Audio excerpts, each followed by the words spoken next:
Hello and welcome to the class. My name is Akash where I'm teaching the poem The Trees.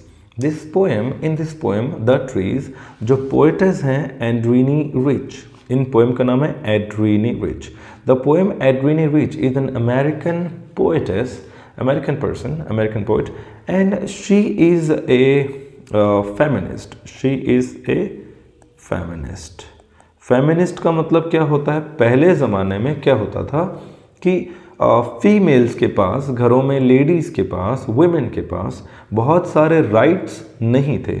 Only mails had all the rights. उनके पास सारे के सारे right थे. बाहर घूमना फिरना है तो वो करेंगे, घर के कोई भी बड़े फैसले लेने हैं तो वो करेंगे. तो वुमेन को आदमियों के बराबर राइट दिलाना, उनको उनके अधिकार दिलाना, राइट्स एंड प्रिविलेजेस दिलाना, वही फेमिनिज्म कहलाता है. वही कहलाता है फेमिनिज्म. तो फेमिनिज्म एक विचारधारा है. It is a thought in which people जो फेमिनिस्ट हैं they are concerned about the rights and privileges to be given to women in the society so that they can be at par with the men. At par एक word है, अभी मैंने बोला at par. At par का मतलब होता है बराबर होना. The women can be at par with men. Okay ये है. अब इस कविता में पोएटेस ने क्या बताया? Suddenly she was sitting in his veranda floor. She was sitting on the veranda, in the veranda, and there she was writing some long letters.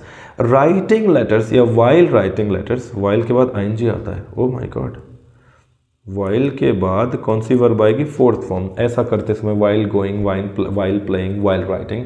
तो while writing letters लिखने के दौरान, लेटर्स लिखते लिखते suddenly she had a feeling, suddenly she saw these गमलाज and all. गमला pot, flower pot, गमला.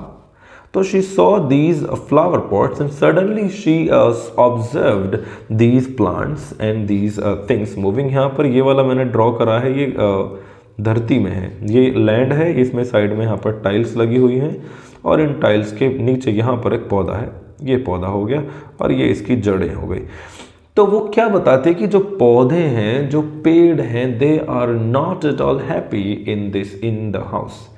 The trees are not happy. पहली चीज़ क्या बताई? Trees are not happy.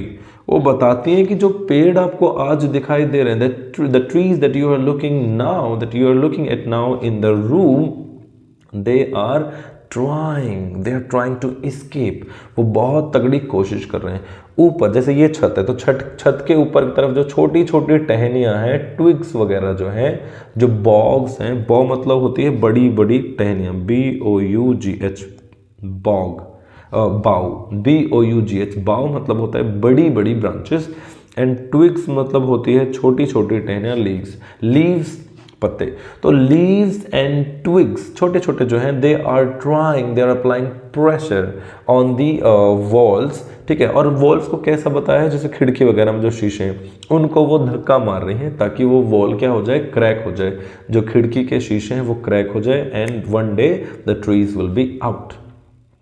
नीचे से जो जड़ें हैं, यहाँ पर आप इसमें डायग्राम में थोड़ा दिखाई दे, ये जड़ें मैंने बना दी. यहाँ पर ये जड़ें हैं, ये इधर जड़ें, और ये यहाँ से नीचे कहीं की मारी कहीं जा रही हैं. और ये यहाँ से सपोज ये यहाँ पर टाइल लगी हुई है, इस टाइल में से, यहाँ से टाइलों के बीच से वरांडा क्रैक से कहीं से ये निकल रही हैं बाहर. तो जड़ें हैं, they are working throughout the night to escape out of the veranda crack in the veranda में, दीवारों में, फर्श में जो क्रैक है, उस क्रैक में से जड़ें ऐसे जाएंगी नीचे जाएंगी. पूरी रात काम कर रही हैं, नीचे जाके बाहर से निकल जाएंगी. The roots are working entire night to go out. The leaves and twigs are applying their pressure, exerting pressure. With their exertion, they have become tight, they have become stiff. और जैसे क्रैक होगा वैसे वो बाहर भाग जाएंगी. जो बड़ी बड़ी ब्रांचेस है, बाव मतलब होता है बड़ी ब्रांचेस, BOUGH. ये जो बाव है ये ऊपर की तरफ जोर लगा रही है, और जोर लगाती जैसे इनको कहीं से कोई छेद, कोई मौका मिला, वहाँ से वो पेड़ बाहर भाग जाएगा. ओके। और आखिर में पोएटेस बताती हैं कि जैसे ओक ट्री होता है, ओक ट्री कोई ऐसे पेड़ हो गया, ये let me draw, I love drawing, ये होगा यहाँ, ओके। ये ओक ट्री की ब्रांचेस मैंने ऐसे आड़ी टेढ़ी बना दी। यहाँ ओक ट्री के पीछे जो है, ओक ट्री के पीछे यहाँ पर चांद है। तो अब अगर ये चांद हुआ पीछे, तो ये जो चांद है ये पूरा नहीं दिखाई देगा, ये आधा अधूरा। जैसे यहाँ पर एक डाली चली गई इसके बीच में से, यहाँ से यहाँ एक डाली चली गई, एक डाली यहाँ से निकल गई, तो इस चांद के टुकड़े टुकड़े दिखाई देंगे, चौट चौट टुकड़े टुकड़े दिखाई देंगे चांद के। तो ये इधर से आधा दिख रहा है, ये पूरा गोल है, लेकिन ये पूरा दिखाई नहीं देगा। तो जिस तरह जब पेड़ पूरे दिन रात मेहनत करके जब पेड़ बाहर निकल जाएगा, तो ओक ट्री के सिर के ऊपर, ओक ट्री के ताज की तरह चांद के छोटे छोटे टुकड़े डायमंड के जैसे, शीशे के जैसे, चमकते हुए शीशे के जैसे दिखाई देंगे। And at that time entire world will praise the trees, कि वो बाहर आ गए। This was the summary. In this poem, the poetess is talking about the trees, that the trees and the plants which are kept indoors to enhance the beauty of house are not at all happy just because they want to go out, they want to breathe in the clean air outside. बाहर जाना चाहते हैं, they want to enjoy their life in the sunlight. घर के अंदर ना उनके पास neither any animal can take rest, ना तो कोई एनिमल उनकी छाया में रेस्ट ले सकता है, ना ही कोई छोटा मोटा कीट पतंगा, कोई छोटे मोटा कीड़ा उनकी जड़ों में स्टे कर सकता है, ना ही उनके ऊपर सूरज की रोशनी आ रही है। They are not at all happy in the house. तो the poetess is experiencing the life of the plants and trees which are indoors. The poetess is telling कि the plants which are indoors, जो पेड़ पौधे घर के अंदर रखे गए हैं, to enhance the beauty of house, beauty of house, घर की ब्यूटी को enhance करने के लिए, बढ़ाने के लिए, they are not at all happy. They want to go out and for that they are trying hard to go out. वो बहुत जी जान लगाकर कोशिश कर रहे हैं। Today you see they are there but tomorrow they will be out in the forest. आज जो घरों के अंदर हैं, the plants which you see today in the house, tomorrow will be there in the jungle. कल वो जंगल में चले जाएंगे, then they will enjoy their life there. तो ये तो सुपरफिशियल तरीके से हो गया, सुपरफिशियल। सो इसके अंदर दो थीम है। One theme is about human and nature, one theme is about human and nature. Okay, in this theme, according to मैं theme बता रहा हूँ, according to this theme, there is a conflict between human and nature. Human जो है just for the sake of his enjoyment, for the sake of his amusement, he want to keep. Human they want to keep the plants and the natural things which should be there in the open area, in jungles, in fields, they are kept indoors.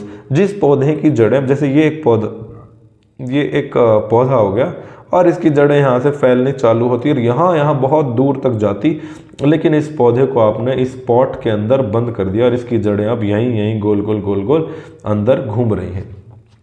तो जिन पौधों को, जिन पेड़ों को nature में होना चाहिए था, that is their natural habitat. Habitat मतलब घर, वो जो जंगल है वो इनका नेचुरल हैबिटेट है। But trees are not able to go, वो नहीं जा रहे क्योंकि उनको घरों में बंद करके रखा हुआ है। But they are trying hard, one day they will go and when they will go everything will be fine. सब लोग हंसेंगे, खुश होंगे, बाहर हवा उनसे गले मिलेगी, आके बोलेगी, उनको चूमेगी हवा, बाकी जो जानवर है वो उनके पास आएंगे, पेड़ में चिड़िया घोंसला बनाकर रहेगी, जड़ों में कोई भी जीव रहेगा, ठीक है। बट घर के अंदर ऐसा कुछ नहीं हो रहा है। This is the superficial theme जो आपको ऊपर से एक तरफ से दिखाई देगी। But if we go deeper, अगर हम इस पोएट्री को ध्यान से पढ़ के पोएटेस के बारे में बात करते हैं, we go deeper, there is a very deep and philosophical meaning about this poetry that the poetess Adrienne Rich wants to tell. जो पोएटेस एड्रीनी रिच है वो बताना चाहती है कि ह्यूमन और ह्यूमन के बीच में भी कॉन्फ्लिक्ट है। यहाँ पर कौन सा कॉन्फ्लिक्ट, कि जो ह्यूमन में मेल डोमिनेटिंग सोसाइटी है और दूसरी तरफ ह्यूमन की जो फीमेल्स हैं, females, women they are not women। अच्छा, इसकी प्रोनाउंसिएशन देखो भाई, WOMAN को बोलते हैं वुमन, और WOMEN को बोलते हैं women। Look at my lips, women. W का प्रोनाउंसिएशन के लिए you have to round your lips, women, women. तो women, तो जो women है, the women have to, the women who are the prey of patriarchal society, the women who are enclosed in the confinement of the house, घर की चारों दीवारों के अंदर वो women जो बंद कर रखी हैं, they are the trees actually. Trees are the symbol of, trees are the symbols of women in the house who are confined but they are trying hard. पढ़ रही हैं, लड़ रही हैं, जान रही हैं, दुनिया को पहचान रही हैं, they are going higher and higher. आज चांद तक भी पहुंच गई हैं. ये पोइट्री आज की नहीं है, पुरानी है, तो इसलिए शायद उसमें वो सब चीज़ें ना हो, limited. But in today we see, जो पोइटर्स ने एक्सपेक्ट किया था कि ओक ट्री के ऊपर जैसे चांद आ जाएगा तो उसके सर का ताज हो जाएगा, और वो जो पेड़ जो नॉर्मल दिख रहा था वो पेड़ बहुत हाई फाई दिखेगा.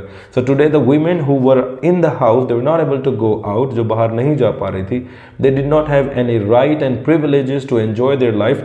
Today they have all the rights because they have fought successfully.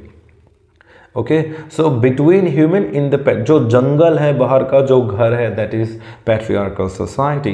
Who is patriarchal society? The male dominating society in which the women are not allowed to go out and live their life according to their self, according to themselves. They're not able to go out. They just have to ask even the smallest thing for the male dominating society, from their fathers, from their husbands. That is the greatest thing. So this is all about the poetess Edwina Rich wants to tell in this poetry. Male dominating society में जो females हैं, women हैं, how they are trying to get free from the foundations of relations and responsibilities. They want to be free from them. They want to live their life in the open area according to their choice, their life, their feelings. Okay.